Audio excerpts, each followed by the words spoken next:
মা দেখুন দেখুন, এই শাড়িটা কি সুন্দর। বাহ, সুন্দর তো। কত দাম? বেশি না, মাত্র 3,000 টাকা। 3,000 টাকা? না না, অত দাম দিয়ে শাড়ি কিনতে হবে না।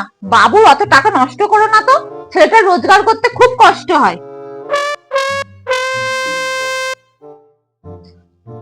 বৌমা, কালকে তোমার ননদ আসবে, বাবুকে বলো তো একটু খাসির মাংস নিতে, ও খাসির মাংস খেতে খুব ভালোবাসে। আচ্ছা মা, খাসির মাংসের কত টাকা কেজি বলুন তো? 800 টাকা? না না, বাবুর অত টাকাই নেই, আপনি বরং পোল্ট্রির মাংস খাইয়ে দিন। বৌমা, অনেকদিন না কচুরি খাইনি, আজকে রাতে তুমি একটু কচুরি বানিয়ে তো, হিঙের কচুরি করবে। হ্যাঁ, কচুরি? কচুরি করতে কত ডাল আর কত তেল লাগে আপনার জানা আছে? বাবুর অত টাকা আছে নাকি? না না, কচুরি টচুরি খেতে হবে না, তেলের যা দাম। আর আপনি রুটিই খাবেন মা, কচুরি টচুরি খাওয়া যাবে না।